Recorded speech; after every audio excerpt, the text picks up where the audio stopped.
Start करते हैं। Last session मैंने आप लोगों को अकाउंटिंग स्टैंडर्ड 10 में बताया था। इसका 2 सेशन हो चुका है या 3 हो चुका है? दो हो चुका है। This is our third session. इसमें हम लोगों को पढ़ना है प्रॉपर्टी, प्लांट एंड इक्विपमेंट। जो अब तक मैंने बताया एक बार मैं बता दूं कि सबसे पहले पीपीई होता क्या है। पीपीई यानी कि प्रॉपर्टी, प्लांट, इक्विपमेंट, जिसको हम कॉमनली एसेट का नाम देंगे, ठीक है ना। ये वो एसेट होती हैं जो हमारे बिजनेस में यूज करने के लिए रखी होती हैं। क्या होती हैं? बिजनेस में यूज करने के लिए रखी हो, जिसका पर्पस हम सेल करने के लिए नहीं करते। फर्स्ट थिंग, क्या नहीं करते? सेल कर, और जिससे हम फ्यूचर इकोनॉमिक बेनिफिट अर्न करेंगे, और जिसकी कॉस्ट को measured reliably, the cost of the PP can be measured reliably. हाँ या ना? यानी कि जब हम पीपीई को दिखाने की कोशिश करते हैं अपनी बैलेंस शीट की एसेट साइड में, तो उसके क्राइटेरिया 2 बताए गए हैं। पीपीई को रिकॉग्निशन क्राइटेरिया 2 बताए, मैं बार बार बोल रहा हूं। पहला कि future economic benefit must flow, और दूसरा कि कॉस्ट को मेजर किया जा सकता हो। याद आया? हाँ। इसके इश्यूज क्या थे कि ठीक है, हमको रिकॉग्नाइज करना है पीपीई को, बैलेंस शीट में दिखाएं या ना दिखाएं, दिखाएं तो कितने पर दिखाएं, डेप्रिसिएशन कितना चार्ज करें, और अगर इंपेयरमेंट का लॉस हो तो वो कैसे ट्रीट करें। अभी हम लोग तो यहां पर पहुंचे ही नहीं है, ना डेप्रिसिएशन पर ना इंपेयरमेंट पर। ठीक है। हाँ, पीपीई एप्लीकेबल नहीं होता है बायोलॉजिकल एसेट्स पर, लेकिन एप्लीकेबल हो जाता है बायोलॉजिकल एसेट्स में। 2 चीजें आती हैं, living animals and plant. Living animals पर एप्लीकेबल हो जाएगा अगर वो पीपीई की कंडीशंस को मेट करेगा, और बायोलॉजिकल प्लांट्स, और प्लांट में वही प्लांट शामिल होंगे जो पीपीई कवर करेगा, वो है आपका बियरर प्लांट। हाँ या ना? ये सब बता दिया है कि पीपीई केवल टेंजिबल एसेट्स के लिए होता है। वो ऐसी एसेट्स है जिनको रखा जाता है प्रोडक्शन करने के लिए। वो ऐसी एसेट्स होती हैं जिनको हम किराए पर देने के लिए या किसी अदर पर्पजेस पर रखने के लिए रखते हैं, और जो एडमिनिस्ट्रेटिव यूज की एसेट्स हों। अच्छा, जिसकी लाइफ 1 साल से अधिक की हो। एडमिनिस्ट्रेटिव यूज बनाया, बताया था क्या होता है, डिटेल में डिस्कस किया था। बायोलॉजिकल एसेट्स हम डिटेल में बता चुके हैं ये सारी चीजें। रिकॉग्निशन क्राइटेरिया अभी अभी बताया कि फ्यूचर इकोनॉमिक बेनिफिट होना चाहिए और कॉस्ट को रिलायबली मेजर किया जा सके, ये सब बता चुके हैं। ये भी बताया था कि जो स्पेयर पार्ट्स और लूज टूल्स होते हैं, अगर वो हमारे पीपी का पार्ट बनते हैं तो हम उसको पीपी का पार्ट बनाएंगे, अगर वो इकट्ठे पीपी का पार्ट बनते हैं तो। अगर नहीं तो AS2 की तरह ट्रीट किया जाएगा। हाँ या ना? मैंने कहा था रिकॉग्निशन क्राइटेरिया की बात करते हैं। रिकॉग्निशन क्राइटेरिया नहीं, रिकॉग्निशन। रिकॉग्निशन हम 2 तरह से करते हैं, एक इनिशियल रिकॉग्निशन, एक सब्सिक्वेंट रिकॉग्निशन। मेरी बात समझे? नई चीज है बिल्कुल। इधर देखें, रिकॉग्निशन का मतलब होता है, ये मैंने पहले भी बताया था, कि बैलेंस शीट में किसी एसेट को एसेट साइड दिखाएं, इसके लिए रिकॉग्निशन क्राइटेरिया था कि हम उसको एसेट को एसेट की तरह दिखाएं या ना दिखाएं। उसके लिए क्या था? रिकॉग्निशन क्राइटेरिया कि इसका फ्यूचर इकोनॉमिक बेनिफिट मिलना चाहिए, प्लस कॉस्ट को रिलायबली मेजर किया जा सके। बस ना। अगर ये 2 कंडीशन सेट होती हैं तो वो एसेट एसेट की तरह शो होगी। लेकिन कितने से, इसको 2 रिकॉग्निशन लेकर चलते हैं। अमाउंट जब रखने की बात आएगी तो 2 तरीकों से रखेंगे अमाउंट को। पहला, इनिशियल रिकॉग्निशन, जब आप खर्च करते हैं eight the time of incurring the cost.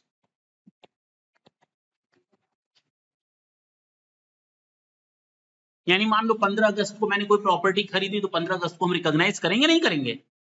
करेंगे। और सब्सिक्वेंट का मतलब होता है eight the time of the balance sheet, eight the time of the balance sheet.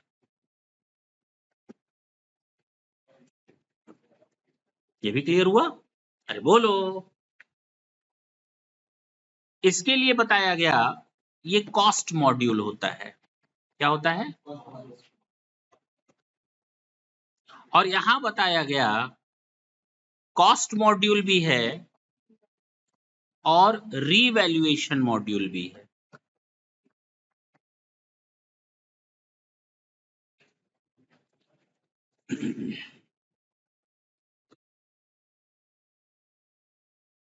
जब हम खर्च करेंगे तो कॉस्ट मॉड्यूल के हिसाब से उसको बुक्स में दिखा देंगे।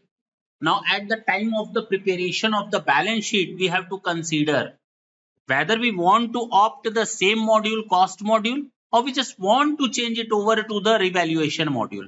अगर आपको लगता है, that is depend upon the decision of the management of the concern, whether they want to go with the cost module or they just want to opt the revaluation module. There is no any mandatory requirement to go with the revaluation module. If the concern want to opt, then they can go. अब clear हुआ? कुछ नई चीज आई क्या? कि जब हम expenses करते हैं उस समय हम इनिशियल रिकॉग्निशन करते हैं, एसेट को बैलेंस शीट में दिखाते हैं, हाँ या ना? और जब हम बैलेंस शीट बना, इनिशियल रिकॉग्निशन मतलब जब खर्च करते हैं तो उसको हम कितनी कॉस्ट पर दिखाएं, और जब हम बैलेंस शीट प्रिपेयर करते हैं at the end of the year तो उस समय हम कितनी वैल्यू पर उसको शो करें, कैरी करें। तो हमारे पास दो मॉड्यूल आते हैं उस समय, कॉस्ट मॉड्यूल और रीवैल्यूएशन मॉड्यूल। दो में से किसी एक मॉड्यूल को चुन सकते हैं।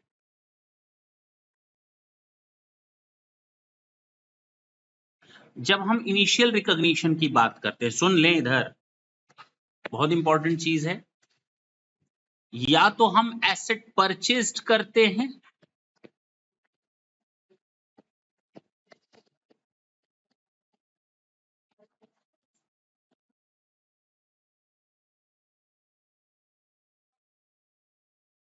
अरे हाँ, या फिर एसेट हम सेल्फ कंस्ट्रक्टेड एसेट होती हैं, हम एसेट को खुद बनाएंगे। हम एसेट लिख रहे हैं कॉमनली, अदरवाइज लिखना चाहिए परचेज्ड पीपीई या acquired PPE, self constructed PPE. लेकिन हम तुम लोग को समझाने के लिए शॉर्टकट में एसेट वर्ड यूज करें, कोई बुराई तो नहीं है ना? आया ना? पीपीई बोलेंगे तो थोड़ा अजीब लगेगा, एसेट बोलेंगे तो थोड़ा शॉर्ट पे जल्दी अच्छी तरह समझ में आएगा। Self constructed assets. हम लोगों ने लास्ट सेशन में केवल ये देखा था, नहीं याद आया? सुनो, एक और होता है एक्सचेंज ऑफ एसेट्स। एक एसेट लो, दूसरी एसेट दो, हाँ या ना? हमें कोई एसेट मिली है अपनी कोई एसेट दे करके, हमने अपना फर्नीचर दिया और किसी से मशीन ले ली, हमने एसेट ले लिया और शेयर्स दे दिया। बात समझ में आई? तो वो एक्सचेंज ऑफ एसेट। हमारा आज का पूरा कंसंट्रेशन इन दो चीजों पर रहेगा, ठीक है ना? हम लोगों ने लास्ट सेशन में अब तक ये देखा है, जो परचेज्ड एसेट होती है उसको किस पर दिखाते हैं सर? जो कॉस्ट इनकर्ड होती है यानी परचेज प्राइस, ये लिखते हैं। ड्यूटीज एंड टैक्सेस लिखते हैं। जो नॉन रिकवरेबल या नॉन क्रेडिटेबल होते हैं, जिसकी क्रेडिट नहीं मिलती, वो लिखते हैं, वो उसकी कॉस्ट का हिस्सा बन जाता है। लोडिंग अनलोडिंग का खर्चा लिखते हैं, हाँ या ना?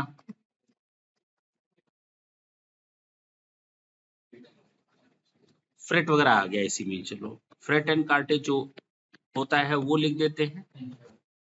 इंस्पेक्शन को, चलो भाई हो गया इंश्योरेंस। इंस्पेक्शन की कॉस्ट लिखते हैं, इंजीनियरिंग की कॉस्ट लिखते हैं, आर्किटेक्ट की कॉस्ट लिखते हैं, और इलेक्ट्रिफिकेशन याद आया होगा, ये सब इसकी कॉस्ट में जोड़ते हुए चले जाते हैं। हाँ, सब्सिडी या ग्रांट जो होता है उसको माइनस कर लेते हैं, जो गवर्नमेंट से मिलता है वो AS 12 के हिसाब से होता है।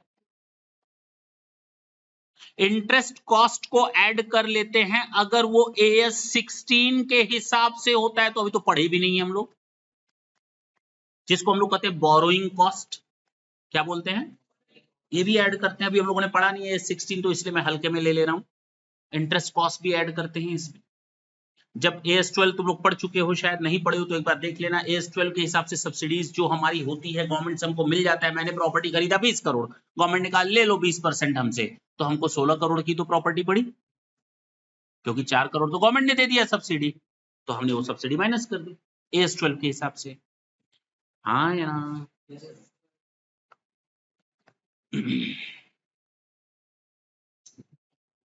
अगर याद हो तो लास्ट सेशन में जाते जाते मैंने आपको कहा था डीकमीशनिंग, हाँ या ना, रीस्टोरेशन, याद आया? इसकी कॉस्ट भी ले लेते हैं। आज हम पहले इसी को पहले खत्म करें, उसके बाद हम लोग चलेंगे सेल्फ कंस्ट्रक्टेड एसेट पर। चलें?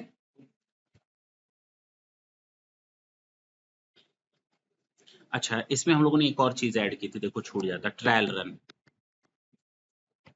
किया था ना, और जो सेल आ गई थी ट्रायल रन से वो माइनस कर दिया था नेट। चलें? अब हम लोग आ रहे हैं किस पर बात करने जा रहे हैं? डीकमीशनिंग पर। ये सब हम लोगों ने देखा है, देखो ना, पार्ट पार्ट पे इतनी चीजें देख ली, पता भी नहीं चला यहां तक हम लोग पहुंच गए, नहीं समझे? अब इसके बाद जब ये खत्म हो जाएगा तो हम लोग चलेंगे किस पर? सेल्फ कंस्ट्रक्टेड, वो बहुत आसानी के साथ हो जाएगा। पहले बात करते हैं डीकमीशनिंग की।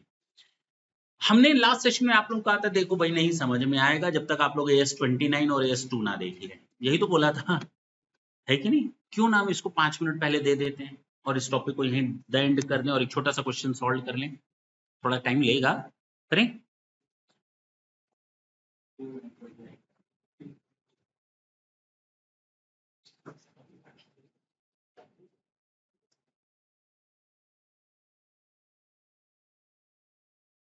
ये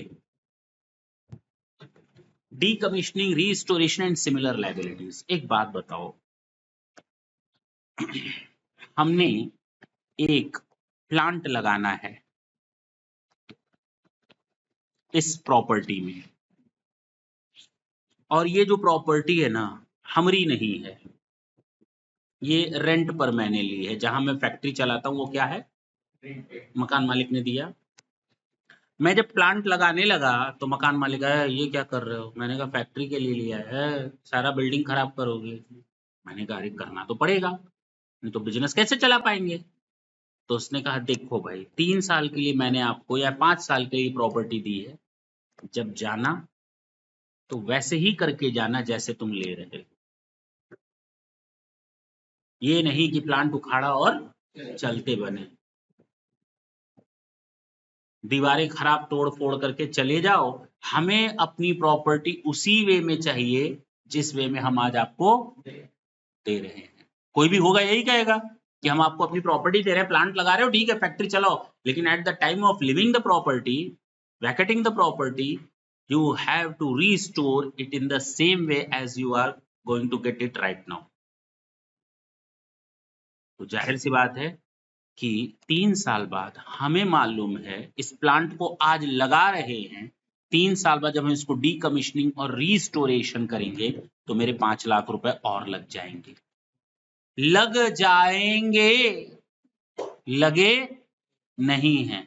इस प्लांट को आज हम लगा रहे हैं 20 करोड़ में, चलो ज्यादा लग रहा है ना, 20 लाख में, 20 लाख में इस प्लांट को कितने में लगा रहे हैं? 20 लाख में। और जब हम 5 साल बाद या 3 साल बाद according to the terms and agreement हम जब प्रॉपर्टी छोड़ेंगे तो हमको कितना और लगाना पड़ेगा? इसी को डिसमेंटल करने में, डीकमीशनिंग करने में और रीस्टोरेशन करने में हमको 5 लाख रुपए और लगेगा, लगेगा। किस पर? प्लांट पर, प्लांट पर। तो अब हमें ये बताओ क्या ये 5 लाख रुपए हम इसकी कॉस्ट में आज जोड़ दें?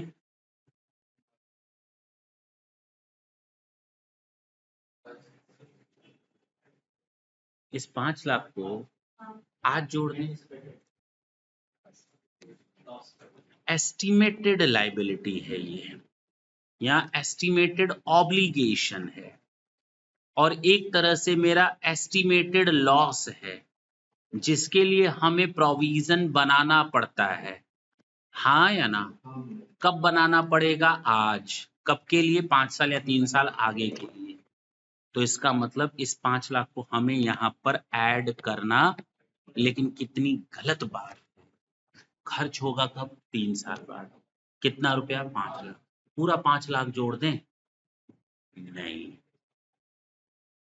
हर साल पैसे की वैल्यू घटती या बढ़ती है, जिसको हम इन्फ्लेशन और डिफ्लेशन कहते हैं।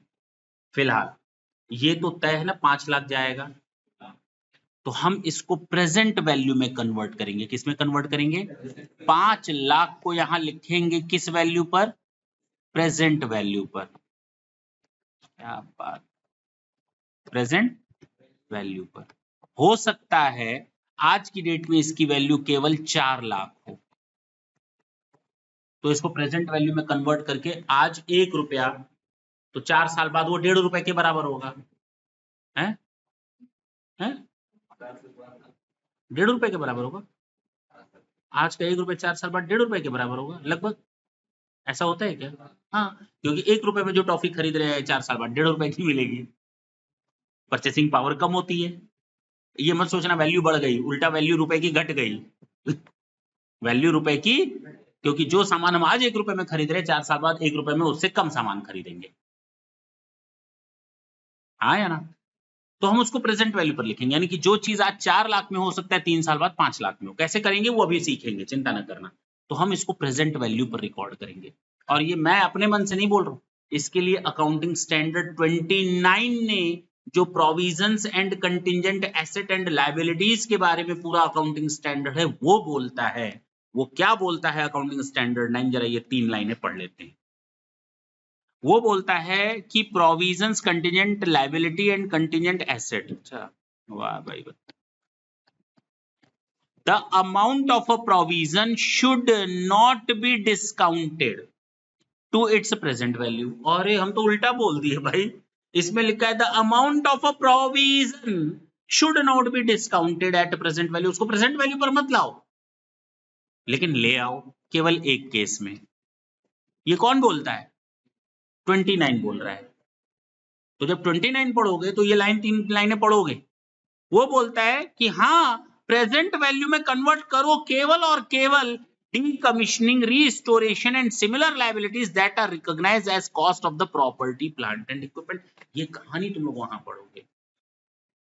लास्ट सेशन में मैंने ये नहीं बताया, मैंने कहा था नहीं समझ में आएगा।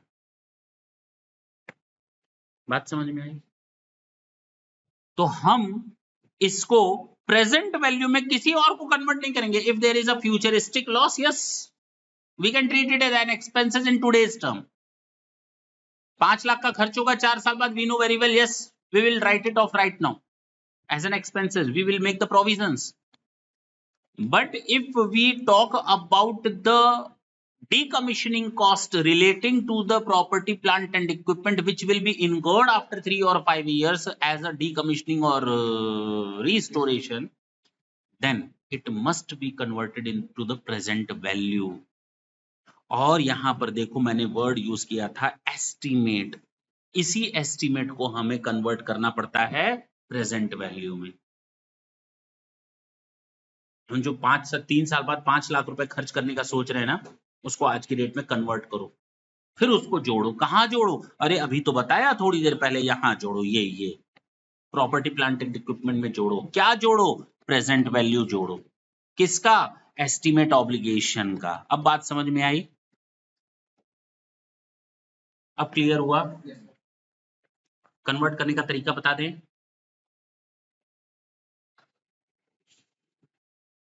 ये चीज तुम लोग वैसे फाइनेंशियल मैनेजमेंट में पढ़ोगे, लेकिन सुन लो कैसे कन्वर्जन करते हैं हम लोग प्रेजेंट वैल्यू में। एक सुनो, आज की डेट में 1 रुपए 0 टाइम पर इसकी प्रेजेंट वैल्यू 1 रुपए ही होगी। आज की डेट में 1 रुपए की वैल्यू 1 रुपए होगी, कल सुबह जब आओगे तो उस समय 1 रुपए की वैल्यू 1 रुपए होगी। 10 साल बाद आओगे तो 10 साल बाद जब हम बैठकर बात करेंगे तो उस समय भी 1 रुपए की वैल्यू 1 रुपए ही रहेगी, क्योंकि वो प्रेजेंट है। आज 1 रुपए की वैल्यू 1 रुपए के बराबर। मैं कहता हूं कि जो रेट ऑफ इंटरेस्ट है या कॉस्ट ऑफ कैपिटल है, या ये पैसा मैंने कहीं और लगाया होता तो मुझे 10% का फायदा मिल रहा होता।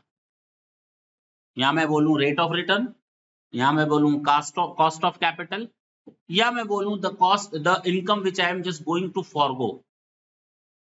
अगर मैं 10 रुपए अपनी जेब में रख रहा हूं तो मेरी इनकम कुछ कम हो रही है ना, या 1 रुपए जेब में रख रहा हूं तो इसका मतलब मेरी कुछ इनकम जा रही है, क्योंकि कैश इटसेल्फ कुछ कमा करके नहीं देखा। मेरी जेब में आज 100 रुपए है, कल सुबह उठूंगा तो 100 ही रुपए मिलेगा, 105 थोड़ी हो जाएगा। बात समझे? तो कहने का मतलब प्रेजेंट टाइम पे 1 रुपए की वैल्यू 1 रुपए होती है, और रुपए को कमाने के लिए मार्केट में इन्वेस्ट करना पड़ता है।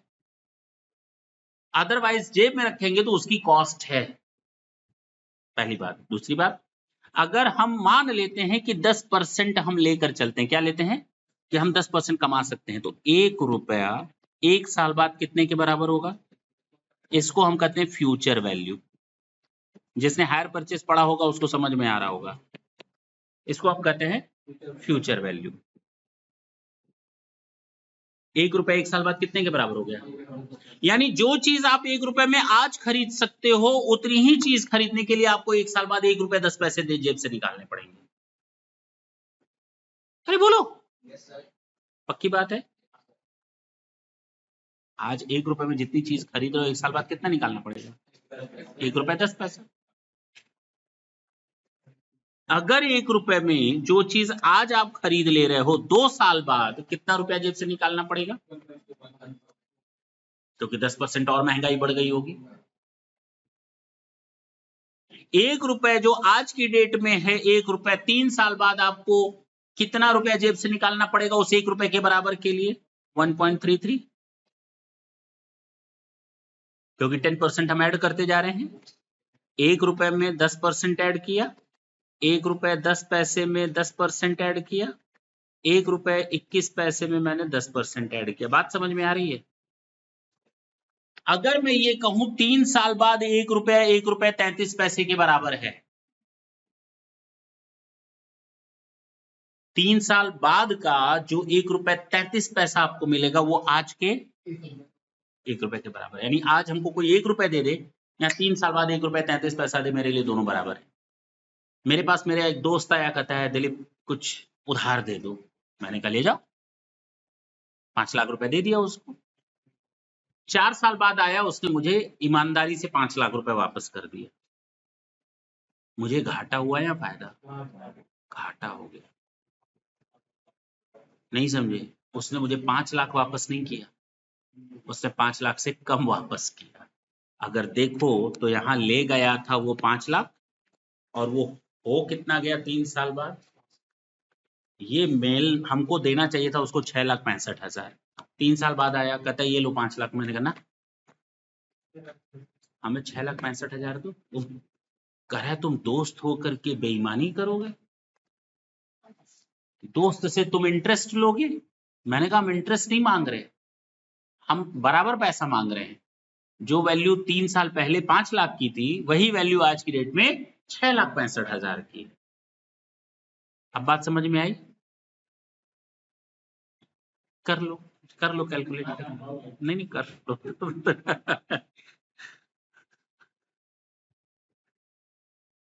ठीक है ना?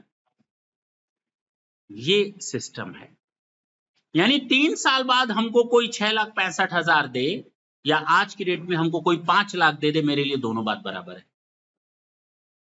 अरे बोलो ना। अच्छा, हमारा 3 साल बाद कितना खर्च हो रहा था अभी रिपेयर एंड मेंटेनेंस, उस पर डीकमीशनिंग पर? 5 लाख। मैंने बोला ना 5 लाख खर्च हो रहा है। चलो उसको कन्वर्ट करके बताओ आज की डेट में कितना होता। 3 साल बाद ये 1 रुपए 33 पैसा बराबर है, 3 साल बाद का 1 रुपए 33 पैसा आज के 1 रुपए के बराबर है। तो 3 साल बाद का 5 लाख रुपए आज के कितने के बराबर होगा भाई? 3,75,940। जो भी है, बात समझ में आई? हम इसी प्रेजेंट वैल्यू को लिखेंगे, कॉस्ट में ऐड करेंगे। अब समझ में आया? इसको हम लोग कहते हैं एन्यूटी। इसको क्या कहते हैं? एन्यूटी। इसको प्रेजेंट वैल्यू में कन्वर्ट कैसे करते हैं? ये देखो ना, तुमने कर भी लिया, तुम्हें पता भी नहीं चला। 1 divided by 1.33, this is your present value. करो 1 डिवाइडेड बाई 1.33। सुन लो, यानी आज का 1 रुपया नहीं, 3 साल बाद का 1 रुपया और आज का 75 पैसा दोनों बराबर है।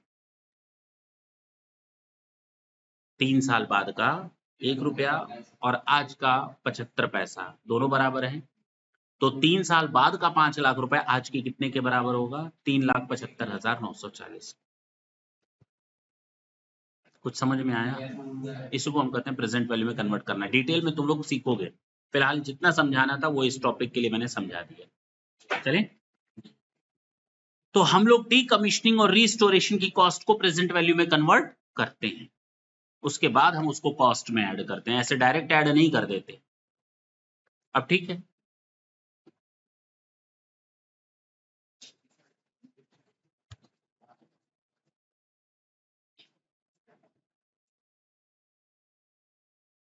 क्वेश्चन करोगे तुम लोग?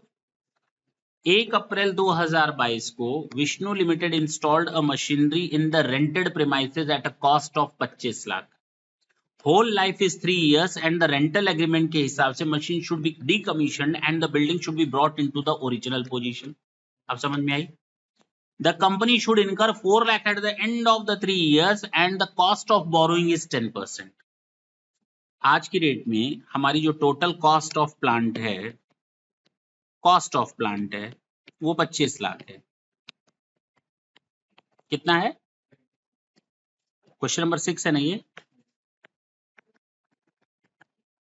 और हमारा present value of decommissioning cost add करेंगे ना?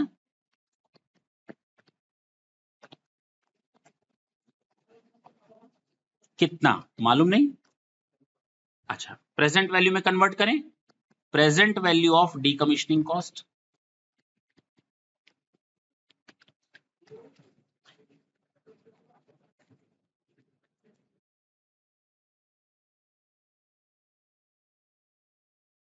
खर्चा कितना लगेगा? 3 साल 5 साल, 3 साल के लिए कितना लग रहा है? 4 लाख। देखो इधर 1 ईयर, 2 ईयर, 3 ईयर, टोटल कितना लग रहा है? 1 रुपए 1 साल बाद 10% के हिसाब से, 1 रुपए 2 साल बाद इतना, 1 रुपए 3 साल बाद इतना। तो अगर ये 4 लाख 1 रुपए 33 पैसे के बराबर है, तो ये 4 लाख 1 रुपए के कितने के बराबर होगा? नहीं बता सकते हो? 3 लाख रुपए आ गया अप्रॉक्स। अरे ठीक है भाई, नहीं आया? कितना हल्लुक है, कुछ था ही नहीं इसमें। ये 3 लाख इसमें ऐड कर लो, यानी total cost of plant would be your 28 lakhs।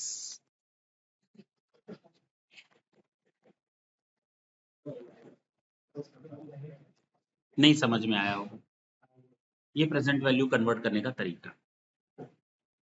या ये कह सकते हो, सुन लो, 1 डिवाइडेड बाई 1.10 0.91, सुन लो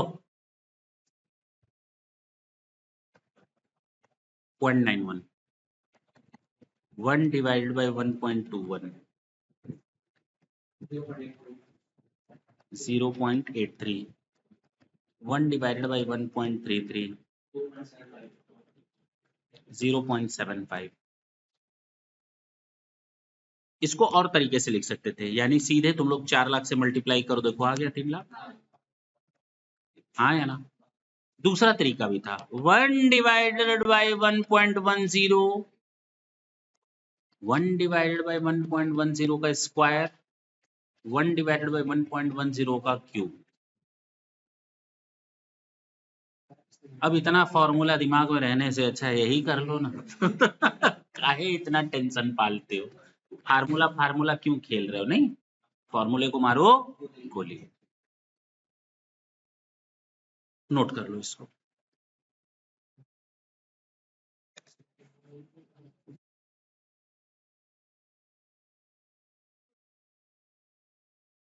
थोड़ा बहुत समझ में आ रहा है? अच्छा, थोड़ा बहुत आ रहा है। हाँ, मालूम।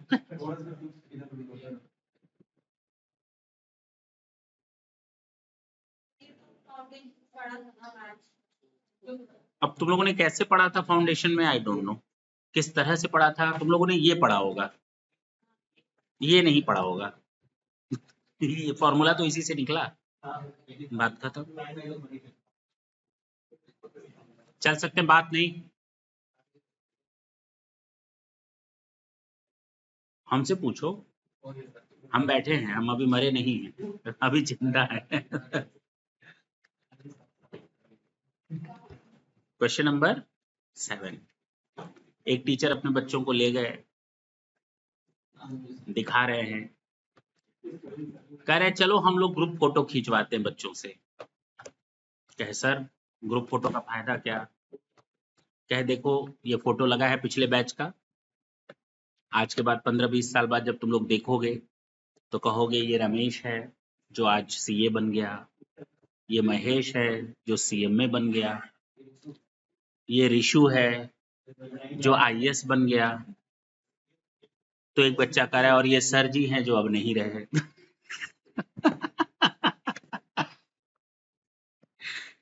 सुनो इधर, समझ में आई बात?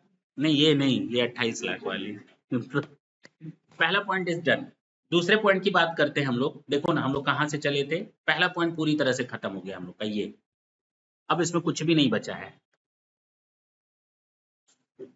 ऐसा नहीं खत्म हो गया, एक दो पॉइंट आए होंगे बीच बीच में, चिंता न करना, लेकिन नॉर्मली ये हमारा पॉइंट डन डन डन। अब हम किसकी बात कर रहे हैं? Again a most important point, self constructed asset, और उसके बाद तो और अच्छा पॉइंट है एक्सचेंज ऑफ एसेट। हमने कहा ये दो चीजें आज हम लोग को करनी। सेल्फ कंस्ट्रक्टेड एसेट क्या होती है? एक बिल्डिंग थी, मुझे खुद बनानी है, तो मेरे लिए एसेट है ना वो। पीपीई है ना, प्रॉपर्टी प्लांट एंड इक्विपमेंट है ना। मैं बिल्डिंग बनी बनाई खरीदूं तो मेरे लिए प्रॉपर्टी है, खुद बनाऊं तो प्रॉपर्टी नहीं है क्या? है। लेकिन जब हम खुद बनाएंगे तो हमें जमीन जमीन को किनारे करो, सीमेंट लाना पड़ेगा, रॉड लानी पड़ेगी, सैंड लाना पड़ेगा, ब्रिक्स लाना पड़ेगा, हाँ या ना, वुडन आइटम्स लाने पड़ेंगे, लेबर स्किल्ड वाला और अनस्किल्ड वाला लगाना पड़ेगा, हाँ या ना, इंजीनियरिंग की कॉस्ट देनी पड़ेगी, आर्किटेक्ट को पेमेंट करना पड़ेगा, वो सारी चीजें जो तुम लोग के अब दिमाग में है। अब हम खुद बनवा रहे हैं, और अगर जिस समय बनेगा तो 2 साल लग जाएगा, तो हमने लोन लिया था 1 करोड़ रुपए, इसका इंटरेस्ट भी तो इसमें ऐड करोगे, जिसको हम कहते हैं AS 16, अभी 2 मिनट पहले भी बोला, बोरोइंग कॉस्ट, इंटरेस्ट कॉस्ट को ऐड करेंगे। अब समझ में आ रहा है? तो ये हमारा होता है सेल्फ कंस्ट्रक्टेड एसेट का हिसाब। देखो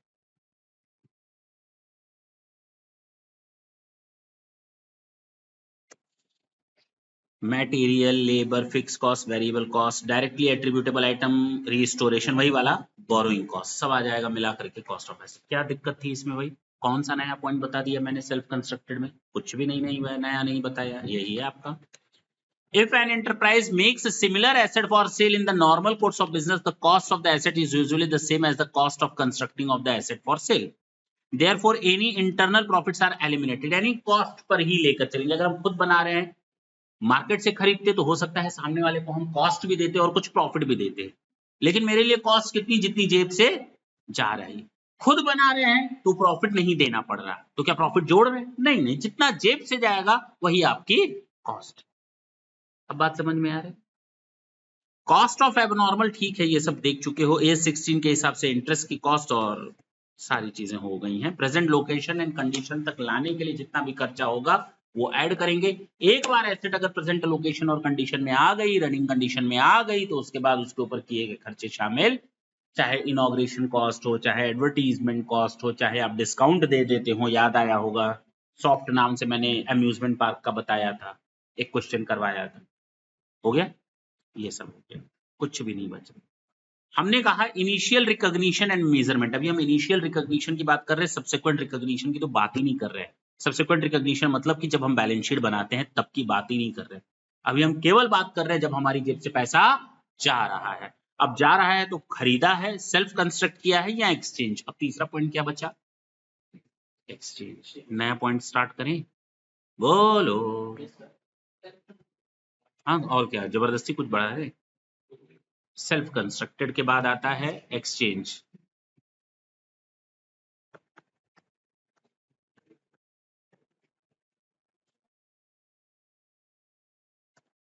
क्या है ये एक्सचेंज?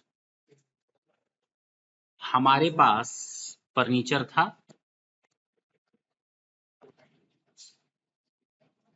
पुराना, हमको चाहिए मशीन, हमने मशीन ली और फर्नीचर दे दिए। मशीन को कितने रुपए पर दिखाएं? है ना प्रॉब्लम? एसेट तो आ गई, कितने रुपए पर दिखाएं? दिखाना तो पड़ेगा कितने रुपए पर। इसी को कहते हैं एक्सचेंज ऑफ एसेट। हमें ये देखना पड़ेगा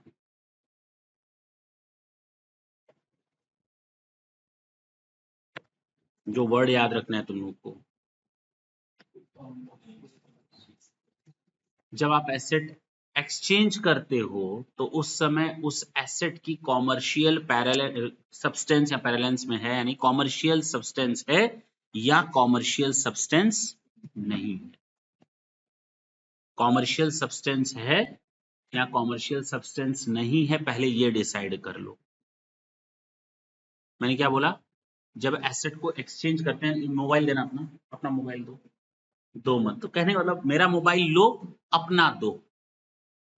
मेरा मोबाइल लो, अपना दो। इसको हम कहते हैं क्या इस ट्रांजैक्शन में कोई कॉमर्शियल सब्सटेंस है या नहीं है। अब कॉमर्शियल सब्सटेंस का मतलब तो पता हो तब तो हम आगे बात करें। 2 मिनट के लिए मान लेते हैं कॉमर्शियल सब्सटेंस है। 2 मिनट के लिए मान लेते हैं कॉमर्शियल सब्सटेंस है, तो कहा गया तब हम फेयर वैल्यू पर एसेट को रिकॉर्ड करेंगे। किस पर? तो जो मेरी जेब से एसेट जा रही है, वैसे पैसा जाता, पैसा नहीं जा रहा, एसेट जा रही है, तो मेरी ओर से पैसा ही तो गया एक तरह से।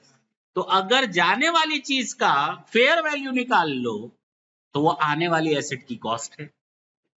कितना सिंपल है। अरे मेरी जेब से क्या जा रहा होता? पैसा। अब पैसा नहीं जा रहा, उसके बदले क्या जा रहा है? कोई एसेट। देखो स्वैप हो गया, एसेट जा रही है। तो जब एसेट जा रही है तो इसकी अगर फेयर वैल्यू निकाल सकते हो तो उसको निकाल लो।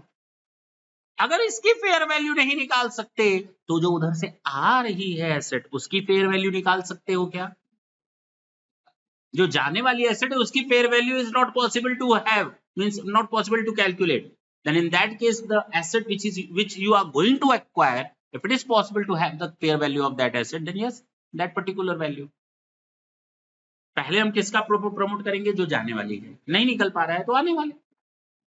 लेकिन कहा किसी एक को फॉलो करो जिसको तुम अच्छी तरह से मेजर कर सकते हो। क्लियर? कितना सिंपल है। मैंने क्या बोला? जब हम एक्सचेंज करते हैं एसेट्स का, एक एसेट का आना दूसरी एसेट का, तो अगर पहले देखो कॉमर्शियल सब्सटेंस है, मैंने कहा मान लो 2 मिनट के लिए है, बिना ये जाने कि कॉमर्शियल सब्सटेंस होता क्या है, मान लेते हैं है। और अगर कॉमर्शियल सब्सटेंस है तो जो एसेट जा रही है उसकी फेयर वैल्यू, नहीं निकाल पा रहे तो जो एसेट आ रही है उसकी फेयर वैल्यू, जो दोनों में से अच्छी तरह से कैलकुलेट कर सको। कितना सिंपल है। लेकिन अगर कॉमर्शियल सब्सटेंस नहीं है तो बस, अभी क्वेश्चन करवाएंगे तो एक ही चीज याद रखना, जो आने वाली एसेट है, प्रॉब्लम क्या है कि जो एसेट आ रही है उसकी वैल्यू कितनी रखें, बस ना, इसकी वैल्यू को रख दें तो झंझट खत्म हो गया ना, तो बात खत्म। कहा गया जब कॉमर्शियल सब्सटेंस नहीं है तो कहा गया PPE should be measured at the value of the asset which is given up. जो मान लो ये मैं मोबाइल तुमको दे रहा हूं और ये मोबाइल हमारी बुक वैल्यू में है, यहां पर बुक वैल्यू 10,000 लिखा है, कितना लिखा है 10,000। ना तो हम इसका कॉमर्शियल फेयर वैल्यू निकाल पा रहे हैं न इसका, क्योंकि कॉमर्शियल सब्सटेंस है ही नहीं। तो भले ही आपके पास एसेट 15,000 की आ रही हो, भले ही 8,000 की आ रहे हो, भले ही, कोई फर्क नहीं पड़ता। जो बुक वैल्यू है यही इस मशीन की वैल्यू मान ली जाएगी जो ऑलरेडी रिकॉर्डेड है आपकी बुक्स, क्योंकि आप कॉमर्शियल सब्सटेंस नहीं निकाल पाते। तो अब हमारे सामने ये सवाल पैदा होता है कि कॉमर्शियल सब्सटेंस निकलता कैसे, मतलब क्या होता है उसका। फिर बोलूं एक बार, जब एसेट एक्सचेंज होती है तो हमें ये देखना है क्या उन एसेट्स का कॉमर्शियल सब्सटेंस है या नहीं है। है तो एसेट की जगह, पैसे की जगह एसेट जा रही है, उसकी फेयर वैल्यू वो नहीं निकाल सकते, तो जो एसेट आ रही है उसकी फेयर वैल्यू, जो दोनों में से अच्छी तरह निकाल लो। इसका मतलब एक चीज तो तय है कि फेयर वैल्यू निकाल सकते हैं तभी हम कॉमर्शियल सब्सटेंस में ले आ रहे हैं। इसका मतलब कहीं ना कहीं ये हो गया। नहीं समझे मेरी बात। और अगर हम कॉमर्शियल सब्सटेंस नहीं निकाल पा रहे तो जो एसेट हमारी बैलेंस शीट में लिखी थी जितने रुपए की, फर्नीचर का केवल नाम उड़ाओ, वैल्यू जितनी लिखी है वहीं चिपके रहने दो और फर्नीचर की जगह मशीन लिख दो। नहीं समझे मेरी बात।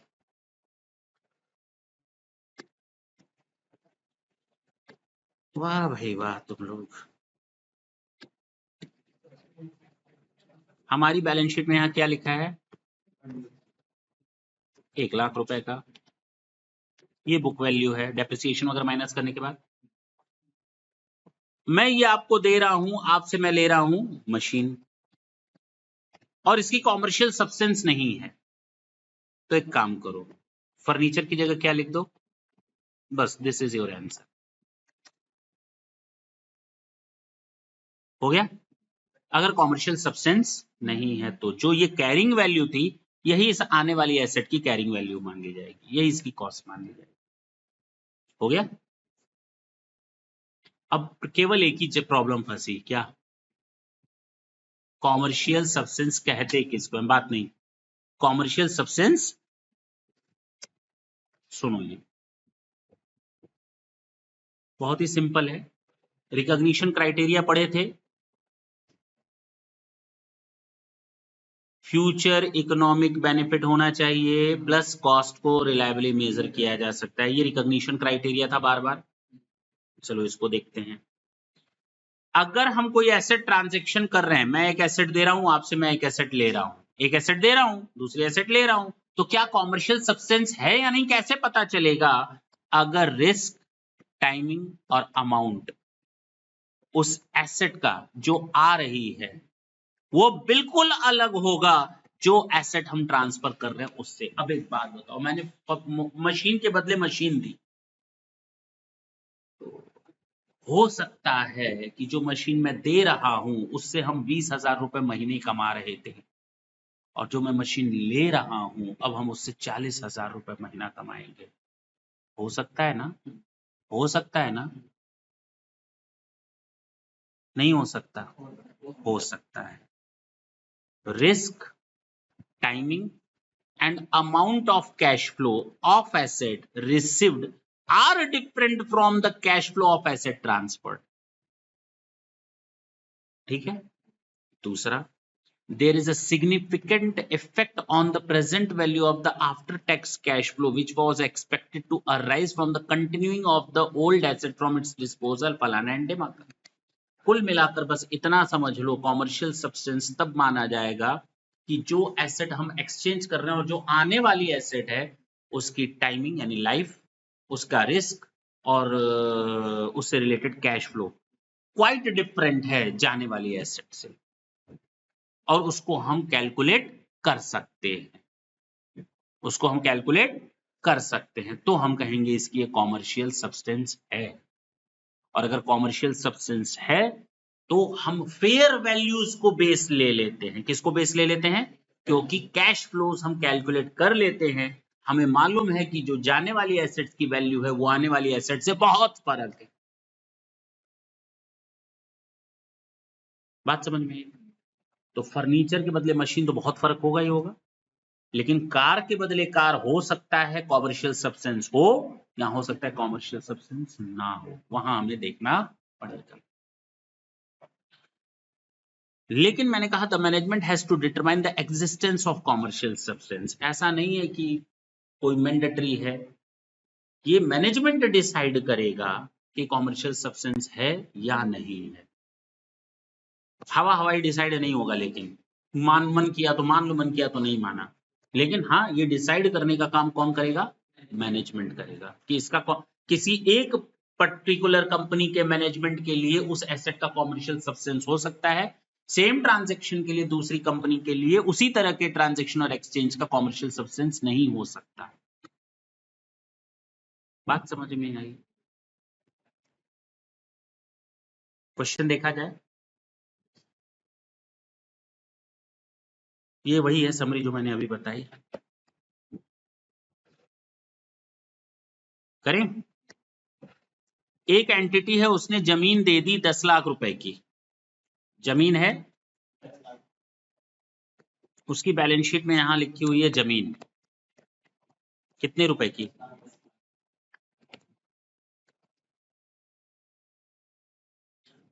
For cash of 20 lakh and plant and machinery valued at 25 lakh. यानी इस 10 लाख को दे दिया और वहां से ले लिया कैश 20 लाख का और प्लांट ले लिया 25 लाख का। क्या लिखा है? 25 lakh. Plant valued at 25 lakh. What will be the measure of the transaction as commercial substance? ठीक है, कॉमर्शियल सब्सटेंस है, नहीं भी बोलता तो भी दिख रहा है। अब एक बात बताओ, कैसे इसको रिकॉर्ड करें बुक्स में? लैंड जा रहा है और हमको कैश और प्लांट मिल रहा है, इसका मतलब जमीन के जाने से हमको 35 लाख रुपए का फायदा हो गया।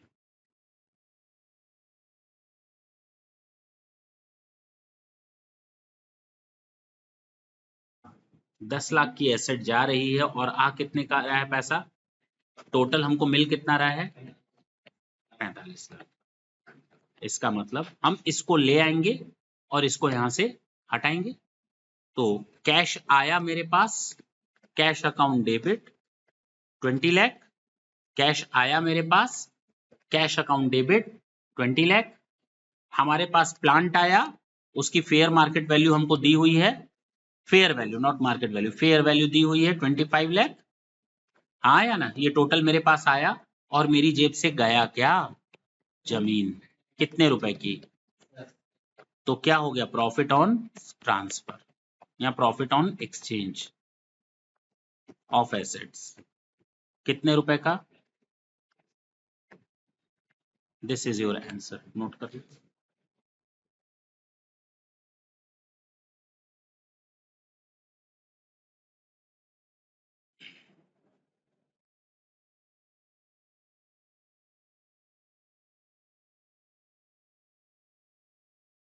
यहां इस क्वेश्चन में बोल दिया गया है कि ट्रांजैक्शन की कॉमर्शियल सब्सटेंस है, तब तो सॉल्यूशन दिया है।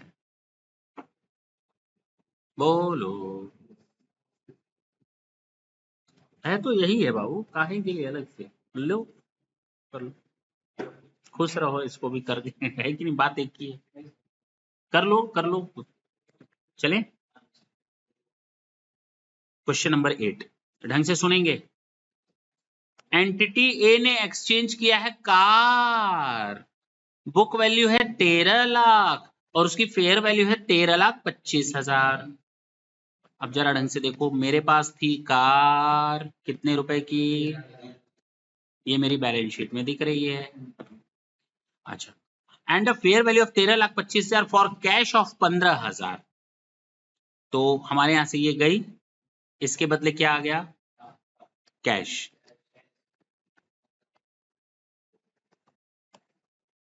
प्लस दूसरी कार आ गई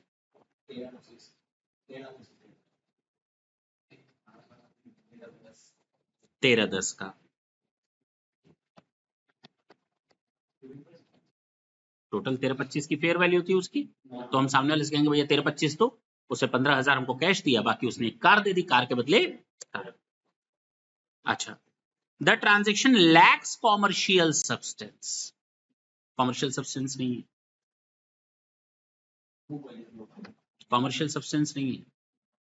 तो इसका मतलब ये हुआ कि हमको यहाँ काट करके क्या लिखना है, कार, टोटल वैल्यू कितनी रखनी है, सुन लो सुन लो सुन लो सुन लो सुन लो सुन लो सुन लो सुन लो, और वहां से कैश कितना मिल रहा है, तो जाहिर सी बात है अब यहाँ कितना लिख दें, हो गया 13 लाख। कैरिंग अमाउंट वही रहेगा ना, बैलेंस शीट में जितना था 13 लाख, उसको चेंज नहीं कर सकते ना, तो टोटल 13 लाख ही लिखना है ना। तो अगर कैश आया है 15,000 तो बाकी कार लिख देंगे 1250 से, अगर कॉमर्शियल सब्सटेंस नहीं है तो। नहीं समझ में आया, ये कार थी कितने रुपए की, हमारे पास क्या आ रहा है कितने रुपए का, और हमारे पास क्या आ रही है 13,10,000 का, कॉमर्शियल सब्सटेंस नहीं है, बोल दिया क्वेश्चन में। तो जाहिर सी बात है क्या, कॉमर्शियल सब्सटेंस नहीं है, तो इसका मतलब हमारा बैलेंस शीट में यहां पर टोटल 13 लाख ही रहना चाहिए, हाँ या ना। लेकिन मेरे पास अब आ रहा है कैश, तो इसका मतलब कार 12,85,000, ये न्यू और ये ओल्ड, ये चली जाएगी और ये 13 लाख के बदले 13 लाख रह जाएगा। Carrying amount shall be the same.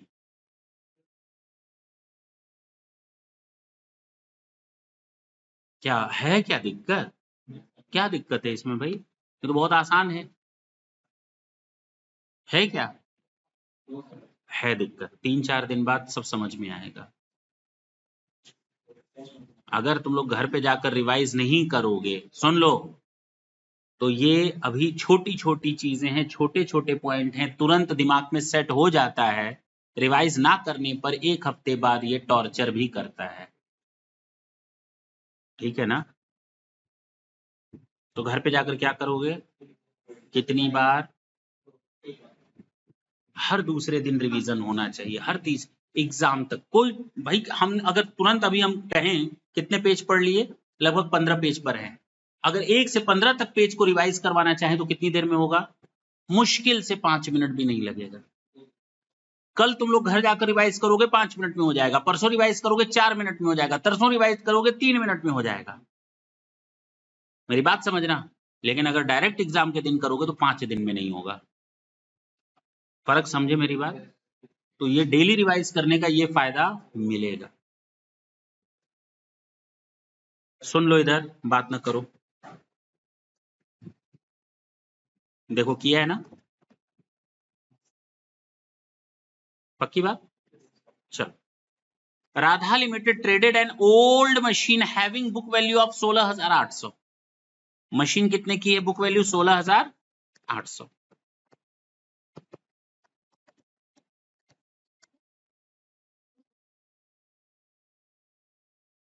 And paid cash of ₹6,000 for new machine.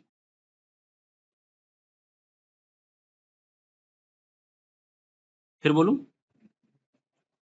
And paid cash for 6,000 for new machine having total cash price of 20,500। इसके यहां नई मशीन आ रही है, उसकी टोटल प्राइस कितनी है, तो हमने यहां से एक मशीन भी दी और कैश भी दिया, कितने रुपए का, तब जाकर मशीन मेरे पास इन हुई। क्वेश्चन में आगे नहीं पढ़ते हैं और तुम लोगों से पूछते हैं क्या कॉमर्शियल सब्सटेंस है या नहीं है, कैसे मालूम, क्योंकि उसकी कैश प्राइस दी हुई है। अगर मशीन को मार्केट से खरीदते तो हमें 20,500 देना पड़ता, we know very well, and this machine is quite different from the old one machine. It has a different, it would have a different cash flow what we are earning from the existing machine.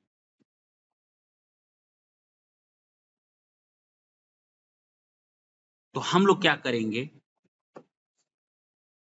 सुनना, 20,500 की नई machine आ रही है, 6,000 हमने उसका cash दे दिया, तो इसका मतलब 14,500 हमने ओल्ड मशीन का एडजस्ट किया, ओल्ड मशीन एडजस्ट हुआ, हाँ या ना, यही तो हुआ मतलब। अरे 20,500 की मशीन थी, 6,000 हम कैश दे दिए, इसका मतलब 14,500 मैंने पुरानी मशीन उठा करके दे दी, लो भैया 14,500 की मशीन, जबकि वो मशीन मेरे बुक में कितने की लिखी थी, यानी लॉस हो गया। तो लॉस ऑन एडजस्टमेंट कितना हुआ, 2300 दिख रहा है ना, 16,800 की मशीन थी, 14,500 में एडजस्ट करवा दिया, यानी पुरानी मशीन पर नुकसान कितना हुआ, बात खत्म। अब जरा एंट्री कर लेते हैं, करें। न्यू मशीन आई, कितना ले गई, 20,500, जेब से क्या निकला, कितना, पुरानी मशीन निकल गई,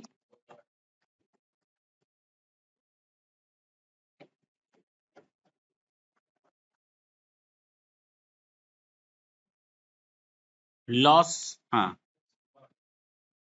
14,500।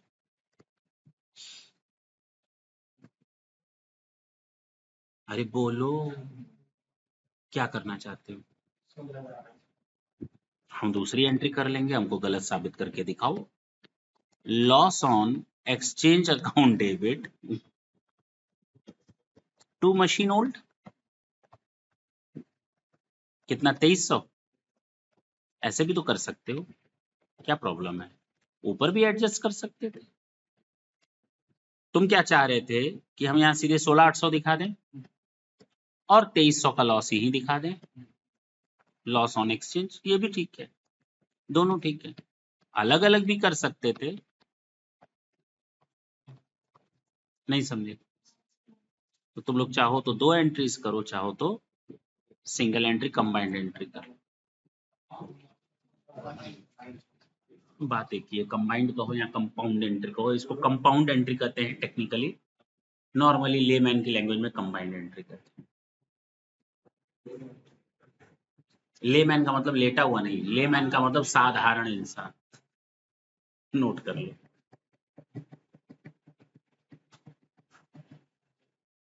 समझ में आया। एक लास्ट क्वेश्चन देखें, देखो इसने अलग अलग ही किया है कुछ। एक्स लिमिटेड ने इश्यू किए 50,000 इक्विटी शेयर, 10 रुपए वाले, मशीन ले ली, मशीन आ गई और मैंने दिया क्या, 50,000 शेयर 10 रुपए वाले, जिसकी स्टॉक एक्सचेंज में कीमत 15 रुपए चल रही है। तो बताओ मशीन की कीमत 5 लाख लिखेंगे या 7.5 लाख रुपए लिखेंगे, बशर्ते in the absence of the fair value of machinery how the entity should record the transaction, बशर्ते उसका इकोनॉमिक सब्सटेंस या कॉमर्शियल सब्सटेंस है। तो जब कॉमर्शियल सब्सटेंस होता है तो जाने वाली एसेट्स का, अगर आने वाली एसेट्स का फेयर वैल्यू ना हो या जाने वाली एसेट्स का ना हो, तो जिसको जल्दी अच्छी तरह से रिलायबली मेजर कर सको, आपके पास ऑप्शन है, आने वाली एसेट का नहीं है, जाने वाले का तो है, 15 रुपए का एक शेयर मार्केट में बिक रहा है, मैं 50,000 शेयर दे रहा हूं, इसका मतलब 7.5 लाख रुपए मेरी जेब से गए, इसका मतलब जो मशीन आ रही है उसकी कीमत 7.5 लाख रुपए है। तो machine account debit to equity share capital 5 lakh to security premium 2.5 lakh.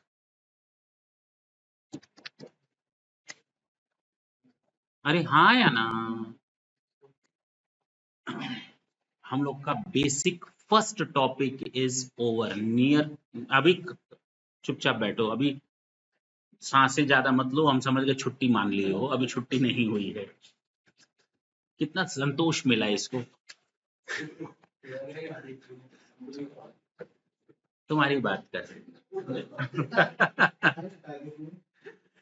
सुनो इधर, समझ में आया। ये हम लोगों ने केवल फर्स्ट पोर्शन एंड किया है, जहां पर हम एसेट को परचेज कर रहे हैं, एक्सचेंज कर रहे हैं या सेल्फ कंस्ट्रक्ट कर रहे हैं और इनिशियल रिकॉग्निशन कर रहे हैं, तीनों केस में प्रॉब्लम तो तब अराइज होगी जब हम इसको at the end of the year, जब मेरे पास 2 मॉड्यूल आएंगे, कॉस्ट मॉड्यूल, हाँ पेन रखना नहीं अभी है, जब हमारे पास कॉस्ट मॉड्यूल हो और रीवैल्यूएशन मॉड्यूल होगा, तो रीवैल्यूएशन की पूरी कहानी अलग होगी, पूरा एक सेशन तो अकेले वही खाएगा। कौन? चलो अब एक छोटी सी चीज खा लेते हैं ये, ठीक, उसके बाद तुम लोग का आएगा ये नेक्स्ट सेशन से चलेगा। कहाँ गया, किधर गया ये, ठीक है, यहीं से चलो अगली बार यहीं से पढ़ा देंगे, ठीक, लेकिन आज इतना छोटा सा टॉपिक तो कर ही लो, है कि नहीं? क्या कहता है जरा ढंग से देखो। अगर डे टू डे खर्चे हैं तो सोचना क्या वो लॉस है मेरा, पीएल में जाएगा। Day to day routine expenses हो गए, मशीन आई, मशीन बनवा रहे हैं, मशीन का रेंट दे रहे हैं, अरे भैया वो रेगुलर खर्चे हैं, वो हमारा पीएल अकाउंट में जाएगा। ये तो कई बार बताया है, इसमें सोचने की क्या जरूरत है। जो डे टू डे या रूटीन एक्सपेंसेस होते हैं वो हमारे खर्चे होते हैं, यही तो बताया।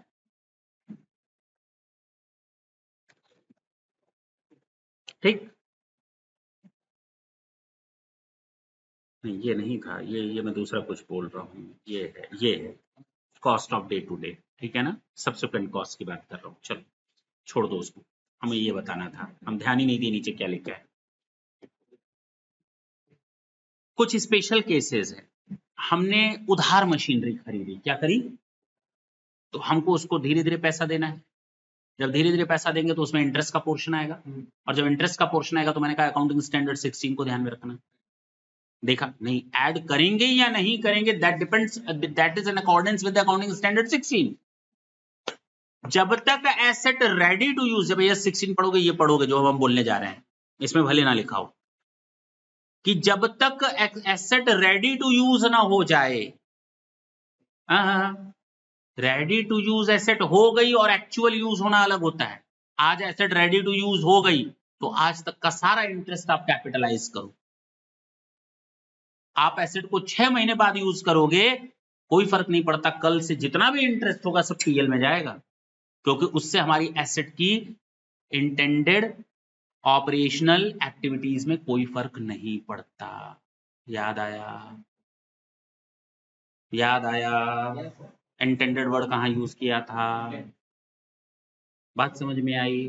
तो क्योंकि आज तक मेरी मशीन तैयार हो रही है तो आज तक का सारा खर्चा जोड़ दो, इंटरेस्ट भी जोड़ दो, लेकिन आज के बाद मशीन रेडी हो गई तो अब इसमें इंटरेस्ट पोर्शन को मत जोड़ना, वो तुम्हारा पीएल का ही हिस्सा होगा, खर्चा ही माना जाएगा। ये है आपका पहला। दूसरा, अगर कंसोलिडेटेड प्राइस पर कोई एसेट खरीदी गई है, अगर कई एसेट्स खरीदे हो, मशीन भी खरीद लिए, फर्नीचर भी खरीद लिए और सारा पैसा एक साथ दे दिए, तो भैया अलग अलग करके लिखो और फेयर वैल्यूज पर डिसाइड करके लिखो। हाँ या ना, सबको अलग अलग लिखना पड़ेगा। अगर आपने एक साथ 5 लाख रुपए दे दिए, उसमें मशीन भी आ गई, फर्नीचर भी आ गया, तो उसको अलग अलग लिखना पड़ेगा उसकी फेयर वैल्यूज के बेसिस पर। हाँ या ना? अगर कोई फाइनेंस लीज है AS 19 के हिसाब से, क्या है, फाइनेंस लीज है, तो फिर AS 19 है तो फिर AS 10 नहीं लगेगा, और मैंने शुरू में पहले ही दिन बता दिया था AS 10 shall not apply in the case of AS 19। याद आया? गवर्नमेंट ग्रांट माइनस हो जाता है, ये आपको मालूम है, बता चुके हैं। नेक्स्ट सेशन में हम यहाँ से चलेंगे ट्रीटमेंट ऑफ सब्सिक्वेंट कॉस्ट, और उसके बाद चलेंगे हम लोग सब्सिक्वेंट रिकॉग्निशन, यानी मेजरमेंट करेंगे बाद में बैलेंस शीट की डेट में। ये सारी चीजें अभी चलनी है, बहुत लंबा चौड़ा अभी बाकी है, अब जाकर आधा खत्म हुआ आपका। कितना? नेक्स्ट सेशन बात करेंगे, तब तक के लिए टाटा।